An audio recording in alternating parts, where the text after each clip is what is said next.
आप लोग बैठिए। हाँ बैठिए। आप लोगों को स्वागत है। सही बात। हम ले लेते हैं जाते वक्त बस उधर से बाहर पुलिस के गाड़ी में छोटी छोटी सड़क पे लगी बुला दीजिएगा तो नेपाली आ जाएगा।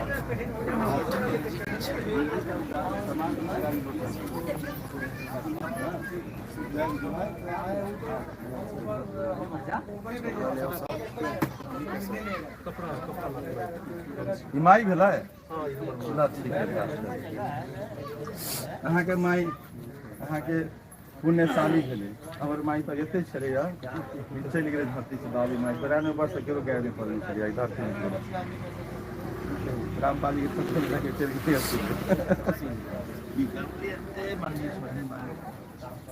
माता जी बैठल जा रही मन जगह तब दे बैठल बैठल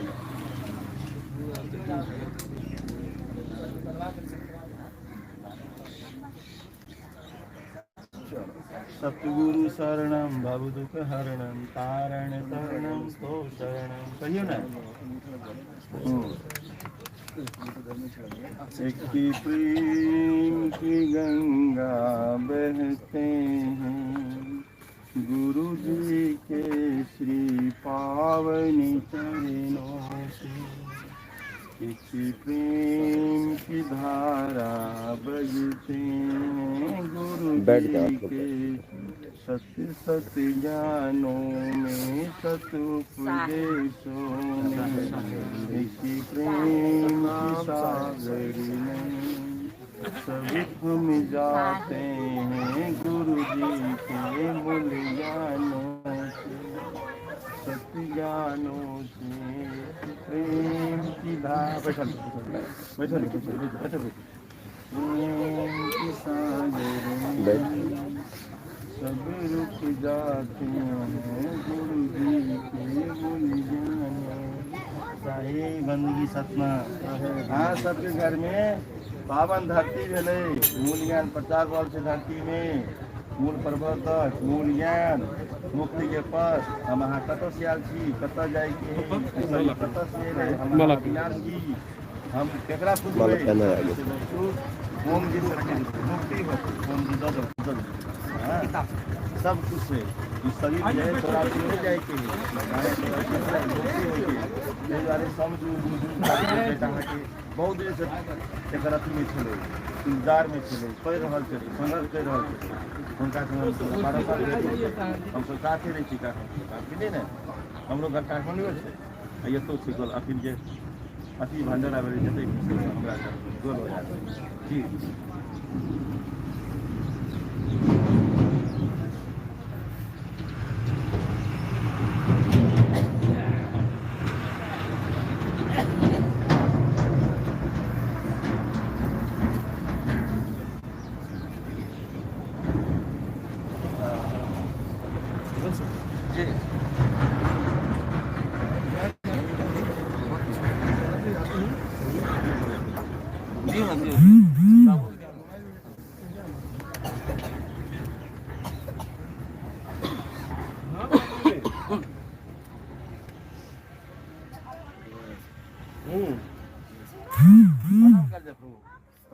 शरण दिए पड़े छै प्रभु के हाँ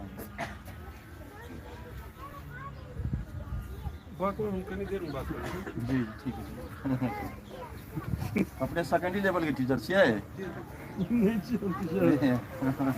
हम कृषक छियै हाँ कृषक छियै टीचर के छै अपने छियै सेकेंडरी लेवल के कौन चीज पर मैथमेटिक्स कौन साल में खाई अपने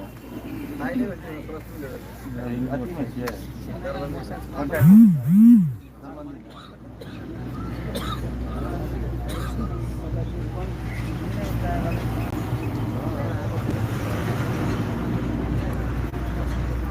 क्या लड़का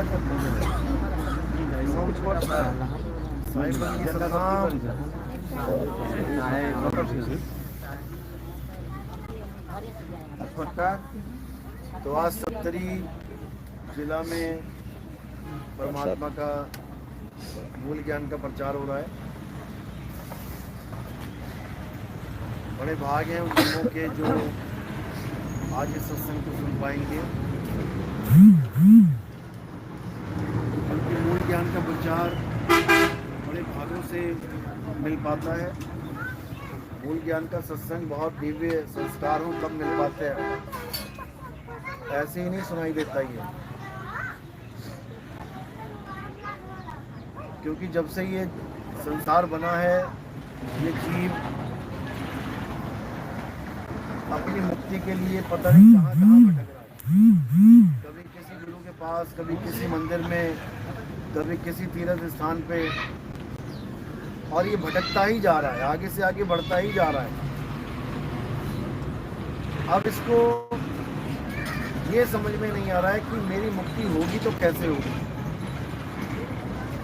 ये पुराने रीति रिवाजों में, पुरानी जितनी भी पूजा पाठ पद्धतियां हैं, उसी में उलझा पड़ा है, उससे आगे बढ़ नहीं पा रहा है। जबकि युगों युग बीत गए, सतयुग बीत गया, त्रेता बीत गया, द्वापर बीत गया, आज भी ये वहीं का वहीं बैठा हुआ है, इसकी मुक्ति नहीं हो पाई। सतयुग में इसने कौन सा पाठ नहीं किया होगा, कौन सा हवन यज्ञ नहीं किया होगा, क्या नहीं किया होगा। द्वापर में, त्रेता में इसने क्या कुछ नहीं किया होगा, लेकिन आज भी यहाँ बैठा हुआ है। इसका मतलब उन चीज़ों से इसकी मुक्ति नहीं हो पाई, तभी तो यहाँ बैठा हुआ है। तो अगर अब भी वही कार्य करेगा जो पहले करता आया है, क्या क्या किया है, जप तप व्रत हवन यज्ञ पूजा पाठ, ये तीर्थ स्थान के 4 धाम के चक्कर, यही सब करते आए हैं। और ये सब करके फिर वापस घूम घूम के इसी दुनिया में जन्म रहे हैं, मर रहे हैं। अब क्या करना है कि हमारी मुक्ति हो जाए, कि हमें दोबारा किसी माँ के गर्भ में ना आना पड़े। क्योंकि ये गर्भ वर्भ नहीं भी बने थे तब भी हम थे, क्योंकि हम अमर हैं, हम आत्मा हैं। ये शरीर नहीं भी बने थे तब भी हम थे, और ये शरीर नहीं रहेंगे तब भी हम होंगे। लेकिन वो क्या स्वरूप है हमारा, वो असली स्वरूप कैसा है, इसे हम भूले बैठे हैं। अब गुरु का काम क्या काम होता है? गुरु का काम होता है हमें हमारा निज स्वरूप लखा देना, हमें अपना आत्म स्वरूप दिखा देना, बता देना कि कैसा है, कैसे मिलेगा। आत्म स्वरूप प्राप्त होते ही ये सारा काया माया का खेल खत्म हो जाता है। उसके बाद हमें किसी भी गर्भ में जाने की जरूरत नहीं पड़ती। हमें इस मिट्टी के संसार में, नाशवान संसार में आने की जरूरत नहीं पड़ती। लेकिन वो आत्मज्ञान हमें हो तो हो कैसे, इसी को समझना। तो सबसे पहले तो हमें ये जानना है कि हमने क्या नहीं करना इस जन्म में। क्या नहीं करना? जो कुछ करते आए थे वो सब नहीं करना। पूजा पाठ हवन यज्ञ, जो मर्जी। मुसलमान है तो मुसलमान क्या कर रहा है, हिंदू है तो हिंदू क्या कर रहा है, सिख है तो सिख क्या कर रहा है, वो कुछ नहीं करना है। और करना क्या है? जो कभी नहीं किया वो करना है, जो किसी युग में नहीं किया वो करना है। अब वो क्या है? वो है आत्मा को जानना। हम किसी युग में आत्मा को जान ही नहीं पाए।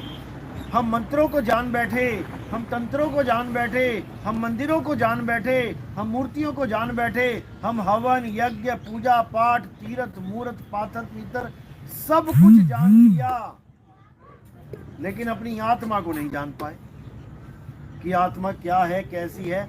आज ही हिसाब लगा लो, 40 साल के हो गए, 50 साल के हो गए, 60 साल के हो गए, क्या आज तक आपने ये जाना कि आत्मा है क्या? आपके शरीर को चला कौन रहा है? आपके शरीर को हिला डुला कौन रहा है? आपके शरीर को मंदिर तक कौन लेके जा रहा है? आपके शरीर को मस्जिद तक कौन लेके जा रहा है? गुरुद्वारे तक कौन लेके जा रहा है? आपके मुंह से जय श्री राम, जय हनुमान, अल्लाहू अकबर, वाहिगुरु वाहिगुरु, ये सारे नाम किसकी वजह से निकल रहे हैं, किसकी ताकत से ये सारे नाम निकल रहे हैं, उसी को आत्मा कहते हैं भाई। अगर आत्मा ना हो तो हिंदू कभी जय श्री राम ना बोल पाए, आत्मा ना हो तो मुसलमान कभी अल्लाहू अकबर ना बोल पाए, आत्मा हो ना हो तो सिख कभी सत श्री अकाल ना बोल पाए, हिंदू कभी मंदिर ना जा पाए, मुसलमान कभी मस्जिद ना जा पाए, सिख कभी गुरुद्वारे ना जा पाए, ईसाई कभी चर्च ना जा पाए। ये सारे काम जितने भी तुम कर पा रहे हो केवल आत्मा की वजह से है। आत्मा की वजह से ही ये सारी पूजा पाठ हवन यज्ञ जप तप व्रत कर पा रहे हो। आत्मा ना हो तो तुम कुछ भी ना कर पाओ। जब किसी की आत्मा शरीर को छोड़ देती है, देखो कैसे पड़ा हुआ है। अब उसको बोलो, बोल जय श्री राम, बोल अल्लाहू अकबर, बोल जरा वाहिगुरु वाहिगुरु, बोलेगा क्या? नहीं बोलेगा। भले उसको भगवान की मूर्ति के सामने बैठा दो, तुम भगवान के आमने सामने बैठा दो और उसको बोलो कि सांस लेके दिखा, उसको बोलो कुछ बोल के दिखा, नहीं बोल पाएगा। पंडित जी को बुला लो और कहो इस मुर्दे में प्राण प्रतिष्ठा करके दिखाओ। तुम मंदिर में कर देते हो, पत्थर में कर देते हो, तुम इस मुर्दे में करके दिखाओ ना, जिसके पास किडनी भी है, लीवर भी है, फेफड़े भी हैं, मुंह भी है, गला भी है, आंख भी है, कान भी है, सब कुछ है। पत्थर में तो ना किडनी है, ना फेफड़ा है, ना इसमें कोई और बॉडी का अंग है। उसमें तुम प्राण डाल सकते हो तो जिसमें सारा सिस्टम पहले से ही चालू है, उसमें तो केवल हल्का सा कनेक्शन ही देना है, सब कुछ चल पड़ेगा। शरीर में प्राण थे तो तुम खा भी रहे थे, पी भी रहे थे, बोल भी रहे थे, हंस भी रहे थे, रो भी रहे थे। प्राण निकल गए तो पत्थर की तरह पड़े हो गए। यानी प्राणों का इतना बड़ा महत्व है कि प्राण पड़ते ही खाना पीना चलना उठना बैठना शुरू हो जाता है। एक बच्चा पैदा हुआ, उसमें प्राण नहीं है, दूध पिला दोगे उसको क्या? उसके मुंह से आवाज निकलेगी क्या? नहीं निकलेगी, यानी उसमें प्राण नहीं है। अब अगर उसमें कोई प्राण डाल दे तो वही बच्चा चीखेगा भी, रोएगा भी, दूध भी पिएगा, हिलेगा भी, हंसेगा भी। पता लगता है कि प्राण है या नहीं है। लेकिन एक मूर्ति में तुम कहते हो हमने प्राण डाल दिया, अरे कुछ तो फर्क पड़े मूर्ति को, उसकी एक उंगली हिलने लग जाए मूर्ति की, संकेत के लिए कि हाँ प्राण आ गया है भाई, या कोई चेहरे पे स्माइल आ जाए, या कुछ खिलाओ तो वो गट से अंदर करने लग जाए, अरे पानी ही पीने लग जाए, बाकी छोड़ो सांस ही लेने लग जाए। जब प्राण ही आ गए, प्राण का मतलब क्या होता है? सारा प्राणों का ही खेल है। प्राण होंगे तो प्राणायाम करोगे, यानी श्वासों के आने जाने को ही प्राण कहते हैं। प्राण डाल भी दिए तब भी सांस ना आई ना गई, तो ऐसे प्राणों का क्या करेंगे भाई? जो असली वस्तु है वो है आत्मा, जिसकी वजह से हिंदू मुस्लिम सिख ईसाई देखो कैसे भाग रहे हैं, दौड़ रहे हैं, खा रहे हैं, पी रहे हैं।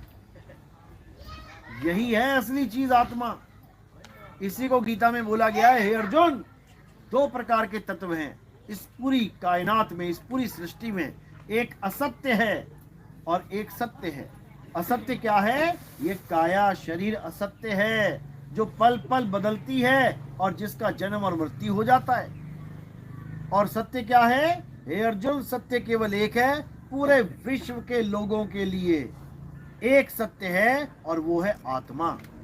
हे अर्जुन, काया को तो कोई भी काट सकता है, मार सकता है, जला सकता है, लेकिन आत्मा को ना तो कोई शस्त्र काट सकता है, ना अग्नि जला सकती है, ना वायु सुखा सकती है, ना जल भिगो सकता है।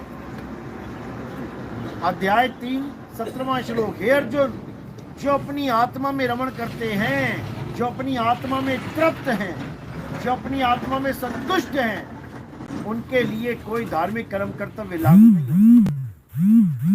उसको किसी मंदिर मस्जिद गुरुद्वारे जाने की जरूरत नहीं है, उसको किसी तीर्थों में जाने की जरूरत नहीं है, उसको कोई हवन यज्ञ पूजा पाठ मंत्र आदि जपने की जरूरत नहीं है। वो स्वयं आत्मा हो जाता है, वो आत्म ज्ञान से परिपूर्ण हो जाता है। उसको आत्मा का ज्ञान हो जाता है, और आत्मा का ज्ञान हो जाने पर ही परमात्मा का ज्ञान होता है। इसीलिए कई संतों ने बोला है आत्मा सो परमात्मा। यहां तक इशारा कर दिया कि आत्मा सो परमात्मा, तो तुम आत्मा को छोड़ के कहां भटक रहे हो भाई? मंदिर, मस्जिद, गुरुद्वारे, चर्च, वेदों में, पुराणों में, गीता में, बाइबल में, किताबों में ढूंढ रहे हो, जबकि परमात्मा कहां बैठा है? तुम्हारी आत्मा में बैठा है। ग्रंथों में यही समझाया जा रहा है। ग्रंथ पढ़ने से मुक्ति नहीं होती, ग्रंथ समझ के उस सत्य की राह को अपना के मुक्ति होती है। गीता को माथा टेकने से मुक्ति नहीं होती, गीता का ज्ञान पढ़ के समझने से मुक्ति होती है। और केवल पढ़ के समझने से भी नहीं होती, क्योंकि गीता में जो असली भेद है, यानी मुक्ति की जो असली चाबी है, वो गुरु के हाथ में दे रखी है। अध्याय 4 34वां श्लोक क्या कहता है कि हे अर्जुन, जो ज्ञान मैं तुम्हें समझा रहा हूं, जितना भी ज्ञान मैंने अभी तक तुम्हें दिया कुरुक्षेत्र में, उस ज्ञान को, यानी थ्योरी पार्ट तो समझा दिया मैंने, उस थ्योरी को प्रैक्टिकल में समझने के लिए तुम ऐसे गुरु की शरण में जाओ जिसने दोनों प्रकार के तत्वों का ज्ञान कर लिया हो, यानी जो असत्य और सत्य दोनों को जानता है, वही तुम्हें असत्य से दूर करके सत्य के साथ जोड़ेगा। और एक बार तुम्हें आत्मा का ज्ञान हो जाने पर, सत्य का ज्ञान हो जाने पर, दोबारा कभी अज्ञान परेशान नहीं करेगा, यानी तुम कभी अज्ञान को प्राप्त नहीं हो पाओगे। मतलब अब तुमने जान लिया है कि मैं शरीर नहीं आत्मा हूं।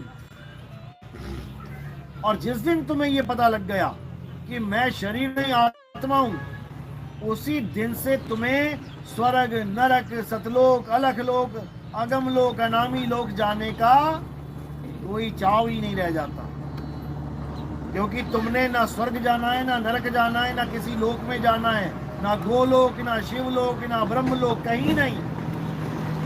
कहां जाना है? हे अर्जुन, जो अपनी आत्मा में स्थित हो जाते हैं वो स्थित प्रज्ञ कहलाते हैं, यानी वो कहीं नहीं जाते, वो अपनी आत्मा में सिमट जाते हैं। कैसे सिमट जाते हैं? हे अर्जुन, जैसे एक कछुआ खतरा आने पर अपने आप में सिमट जाता है, वो कहीं भागता नहीं है कि किसी के पास जा रहा है बचने के लिए, यानी तुम जा रहे हो किसी सतलोक में, किसी अलग लोक में जा रहे हो बचने के लिए। जब यमराज आया तो तुम भाग रहे हो कहीं बचने के लिए, कहीं नहीं भागना है, बस तुमने अपने आप में सिमट जाना है। तो साहिब भी समझा रहे, अरे ना कहीं आना, ना कहीं जाना, आपे में आप समाना। जो अपने आप में समाने की विधि जान लेते हैं उनको यमदूत भी नहीं पकड़ सकते, और जो अपने आप में ना समाकर किसी दूसरी दुनिया में भागने की कोशिश करते हैं, कोई सतलोक, कोई अलखलोक, कोई स्वर्ग, कोई नरक, वहीं पकड़ लेते हैं यमदूत। बस इसी को समझना, जो इसको समझ जाता है उसका बेड़ा पार हो जाता है। अब इस आत्मज्ञान को पाने के लिए क्या करना पड़ेगा? कई लोग कहते हैं मंत्र जपना पड़ेगा, राम राम राम राम करना पड़ेगा, आत्मज्ञान हो जाएगा। कभी नहीं होगा। कोई कहता अल्लाहू अल्लाहू अल्लाहू करेंगे तब आत्मज्ञान हो जाएगा, कभी नहीं होगा। कोई कहता वाहिगुरु करेंगे तो परमात्मा मिलेगा, कभी नहीं मिलेगा। ये बिल्कुल उसी तरह है जैसे आपको प्यास लगी है, अब आप कह रहे हो कि जल जल जल तो जपना पड़ेगा तब प्यास बुझेगी, पानी पानी जपना पड़ेगा तब प्यास बुझेगी, वाटर वाटर जपना पड़ेगा तब प्यास बुझेगी। ऐसे प्यास नहीं बुझेगी। कैसे बुझेगी? ये जल जल, वाटर वाटर, नीर नीर, तोय तोय, पानी पानी जपना छोड़ के केवल एक गड्ढा खोदना शुरू करो। गड्ढा खोदते खोदते खोदते खोदते नीचे जब पानी मिल जाएगा वही कुएं का रूप धारण कर लेगा, और जितना मन करे उतना पानी पियो, तब जाके तुम्हारा गला गीला होगा। इसीलिए कबीर साहब ने बोला कि सच्चा गुरु वो होता है जो ये 52 अक्षरों के नाम छुड़वा देता है। हिंदी के नाम, पंजाबी के नाम, उर्दू के नाम, फारसी के नाम, बंगाली के नाम, गुजराती के नाम, तमिल, तेलुगु, कन्नड़ के नाम सारे छोड़ दो और क्या करो, अपनी आत्मा को ढूंढना शुरू करो कि मेरी आत्मा कहाँ है, कैसी है, और ये भेद गुरु से प्राप्त करो, तभी खोज पाओगे।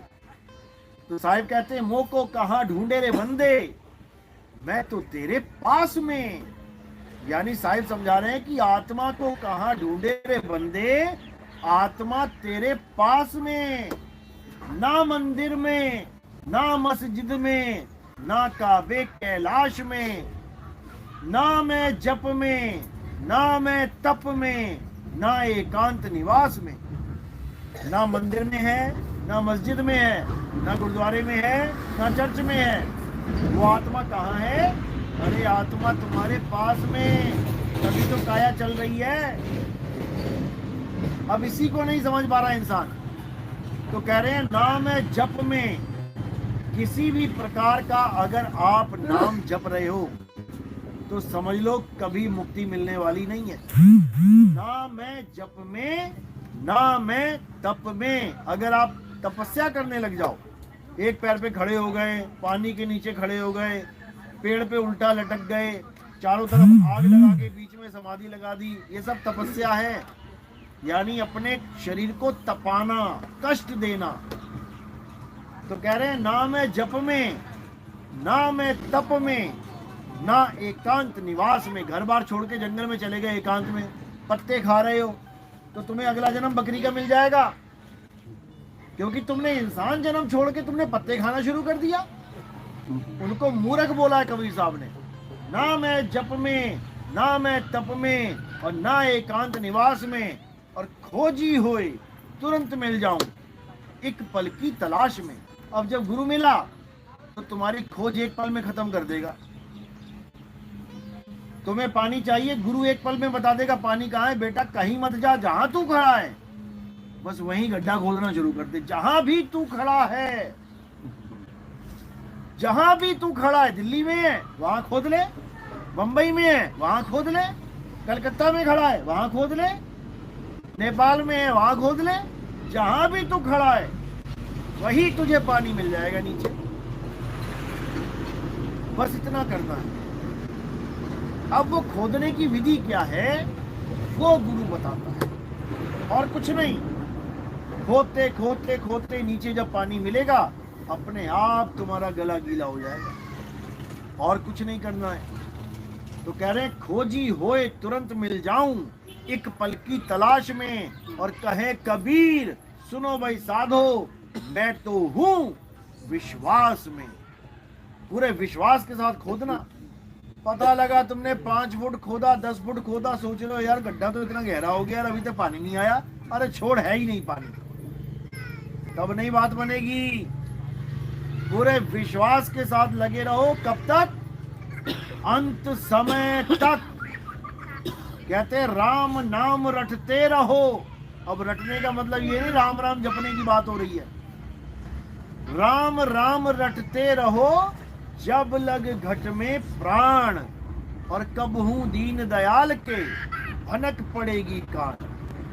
कभी ना कभी मालिक के कानों में आवाज पड़ेगी। इसका मतलब ये नहीं वो बहरा है, तुम्हारी बात नहीं सुन सकता, वो पहली बार में भी सुन लेगा, लेकिन तुम्हारी परीक्षा चलती है कि कब तक ये टिकता है सत्य के लिए। देखे तो सही। और अगर तुम सच्चे सत्य के प्रेमी हो और तुमने ये जान लिया, ये परख लिया कि यही रास्ता सत्य है, उसके बाद सिर धड़की बाजी लगती है। यानी प्राण चले जाएं पर सत्य को नहीं त्यागेंगे। ये ऐसा मार्ग है। पता लग गया कि ये मार्ग सीधा जा रहा है भारत की तरफ। अब जो भारत जाना चाहता है वो इसी रास्ते पे चलेगा, छोड़ने वाला नहीं है इसको, क्योंकि उसके जीवन का लक्ष्य ही एक है, भारत में जाना, सत्य को प्राप्त करना। तो बस इतना सा खेद है। तो साहिब समझा रहे हैं ये सारे अक्षर हिंदी, पंजाबी, उर्दू, फारसी ये सब इंसानों ने बनाए हैं, आदि मानव ने बनाए ये सारे अक्षर। आदि मानव जब शुरू में आया तब एक भी अक्षर नहीं था, कपड़े नहीं थे, कोई खाने पीने का इंतजाम नहीं था, कोई रहने के लिए घर नहीं था, जानवरों की तरह भटकता था। आज भी तुम अफ्रीका में चले जाओ, तुम्हें आज भी नंगे धड़ंगे आदमी मिल जाएंगे जंगलों में घूमते, बिना कपड़ों के, कबीले वाले, हाथ में त्रिशूल लिया पड़ा है या कोई भाला पकड़ रखा है, शिकार कर करके खाना खा रहे हैं, कोई भाषा भी नहीं बोलते, हुआ हुआ करके समझा देते हैं अपने एक दूसरे को बातें। उससे भी पहले चले जाओ, क्योंकि ये तो अब आ गए हैं, चलो कम से कम त्रिशूल बना लिया इन लोगों ने। उससे भी पहले चले जाओ जब सारी दुनिया में आदि मानव थे। जैसे आज सारी दुनिया में शेर हैं, हिरण है, जंगली गाय है, ऐसे वो घूमते थे। अलग अलग देशों में अलग अलग प्रकार के आदि मानव। अब उन आदि मानवों ने धीरे धीरे धीरे बुद्धि विकसित करी। सबसे पहली खोज क्या करी? आग, अग्नि की खोज करी। कैसे करी? माचिस जला के, लाइटर जला के, पत्थर से पत्थर टकरा के। हिंदुस्तान वालों ने करी, अमेरिका वालों ने भी करी, जापान वालों ने भी करी, सबने करी। उसके बाद हथियार बनाने शुरू हुए। जानवरों को पकड़ के मांस कच्चा की जगह भून के खाना शुरू किया। किसने? सबने। हर देश के आदि मानव ने यही किया। उसके बाद अक्षर बनाए, अक्षर बनाने शुरू किए। भारत के आदि मानवों ने भी, जापान वालों ने भी, जर्मनी वालों ने भी, इंग्लैंड वालों ने, सारे आदि मानवों ने अक्षर बनाए। तभी तो इतनी भाषाएं हैं दुनिया में। अगर भगवान एक होता और ब्रह्मा जी ने सारी सृष्टि बनाई तो सारे संस्कृत बोल रहे होते। अंग्रेजी कहां से आ गई? जर्मनी, जापानी, चाइनीज कहां से आ गई? अगर सारी दुनिया अल्लाह ने बनाई होती, आदम अलैहिस्सलाम सबके पूर्वज होते, तो सारे अरबी बोल रहे होते। वो अरब देश में थे। फिर ये जापानी, अंग्रेजी, हिंदी कहां से आ गई? हम किसकी औलादे हैं फिर? अगर सब आदम की औलादे हैं तो जो आदम की औलाद होगी वो अरबी बोलेगी। हम कहां से आ गए? जो ब्रह्मा के सारे पुत्र हैं वो संस्कृत बोलेंगे। इसी प्रकार अलग अलग देशों में अलग अलग आदि मानवों ने 52 अक्षरों का, यानी ये बोलने वाले नामों का जाल बुन लिया। 52 अक्षर मैंने इसलिए बोला क्योंकि हमारी भाषा संस्कृत, इसके 52 अक्षर होते हैं। यानी भारत में रहने वाले आदि मानवों ने 52 अक्षरों की खोज करी। और अंग्रेजों, यानी अंग्रेज, इंग्लैंड वाले आदि मानवों ने कितने अक्षर खोजे? 26। मात्र 26।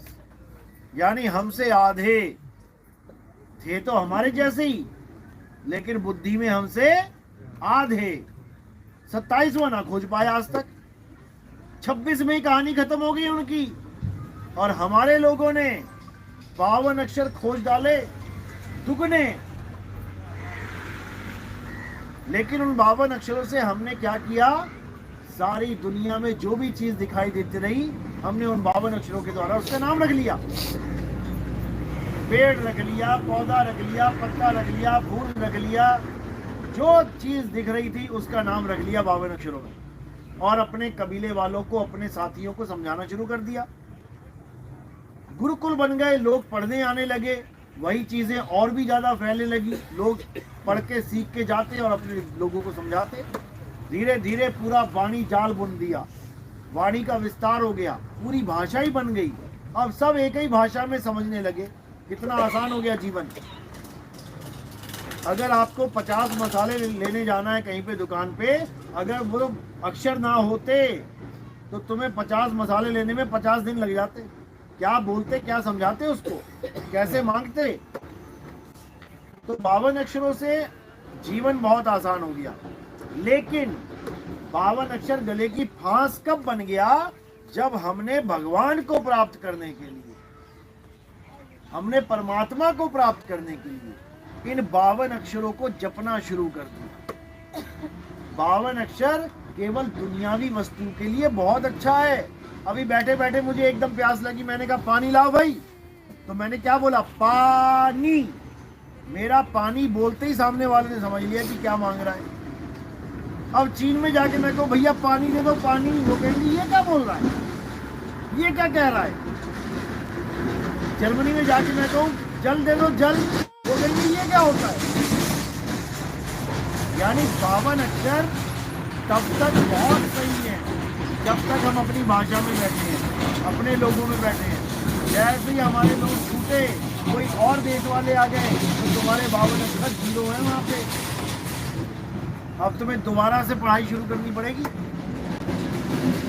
तो वहां तक तो ठीक है जहां तक 52 अक्षरों के द्वारा तुम्हारा जीवन आसान हो जाता है, लेकिन जब परमात्मा को पाने की बात आती है तब ये 52 अक्षर रोड़ा बन जाता है, परमात्मा को ना पाने का कारण बन जाता है। इसीलिए कबीर साहब ने बार बार समझाया 52 अक्षर जीव आधारा, आदि अक्षर जीव ध्यान से न्यारा।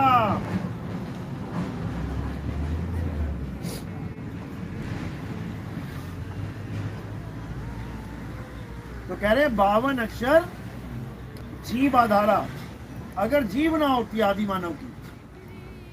मानव की जीव ना होती, तो बताओ कौन सा नाम बोलता वो। तुम्हारी जीव काट देते हैं, अब बताओ कितने अक्षर बोल लोगे, आ करोगे पूरा दिन। ये जीव होठ कंठ की वजह से का वर्ग ता वर्ग था वर्ग ये चल रहा है। आ ई उ का खा गा चा छा चा टा ठा डा पा फा बा मा या रा ला, कितने अक्षर बना दिए होठ कंठ जीव से। और इन्हीं अक्षरों को पकड़ पकड़ के दुनिया भर के नाम बना दिए। अगर ये अक्षर ना होते तो राम का रा कहां से लेके आते, राम का माँ कहां से लेके आते, वाहिगुरु का वाह कहां से आता, अल्लाह का आ कहां से आता, हमारे तुम्हारे नाम कहां से आते।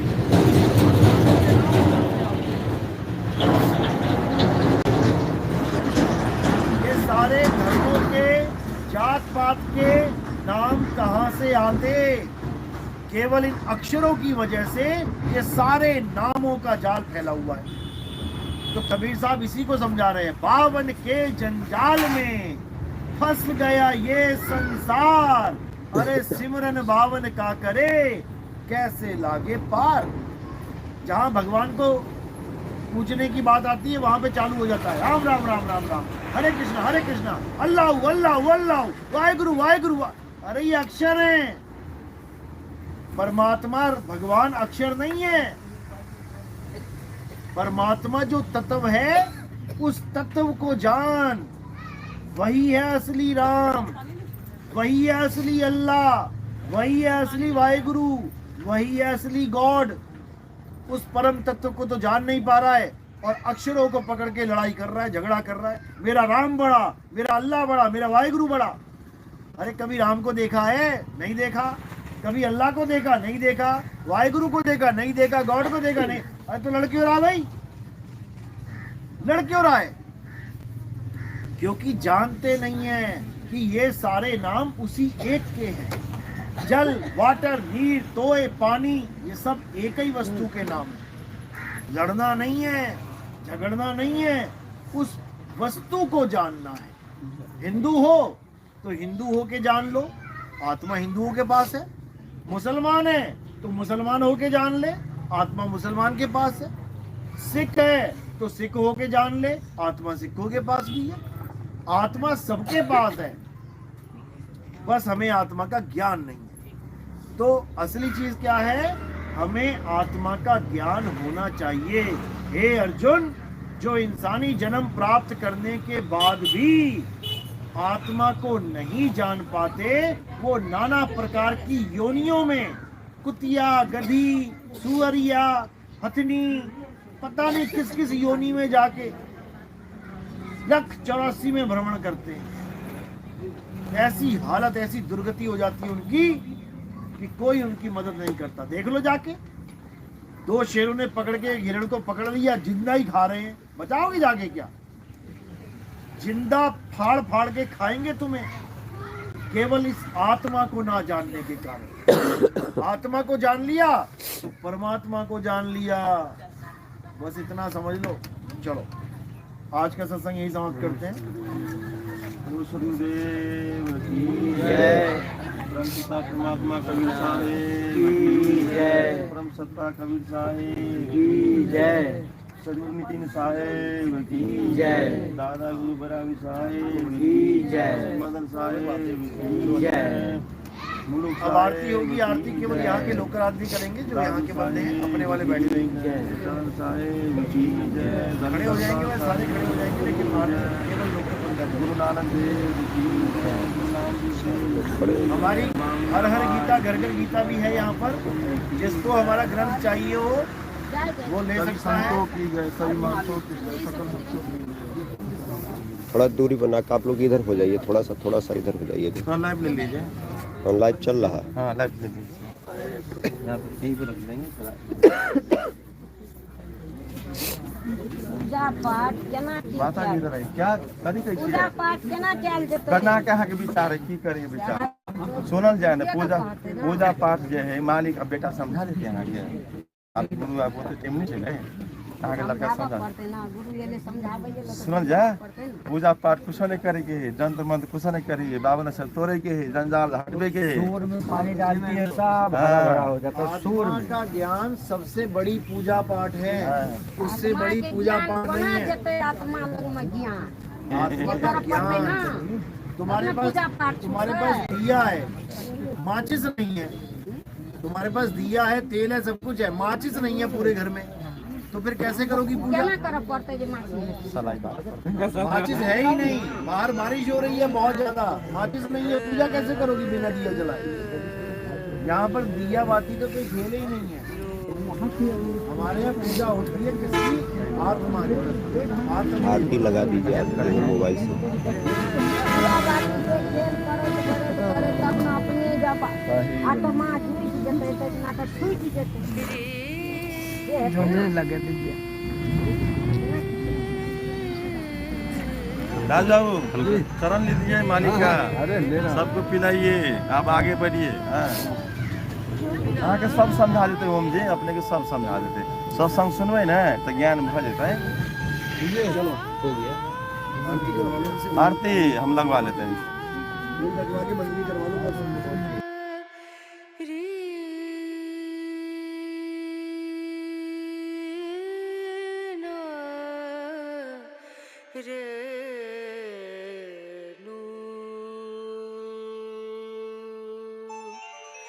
पिया को मना मानत नाही रे पिया को मना मानत नाही रे पिया को मना मानत नाही रे बेनती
नो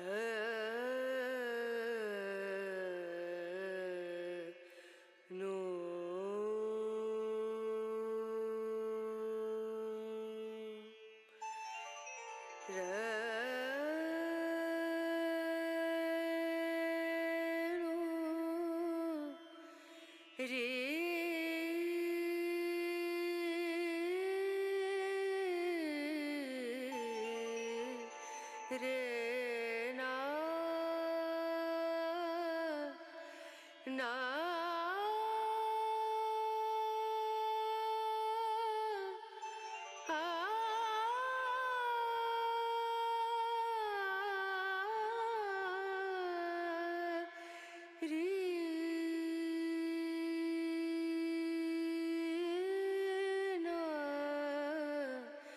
रे नो पिया को मना मानत नाही रे पिया को मना मानत नाही रे पिया को मना मानत नाही रे बिनती करते मैं तो हार गई रे बिनती करते मैं तो हार गई रे पिया को मनानत नाही रे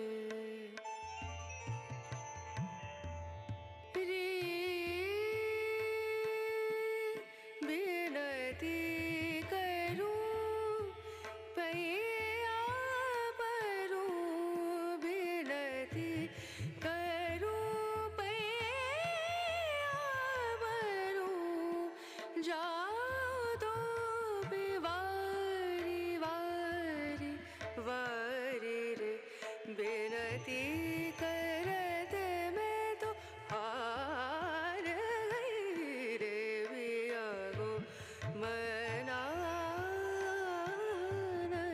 नाही रे पिया को मना पिया को मना पिया को मना मानत ना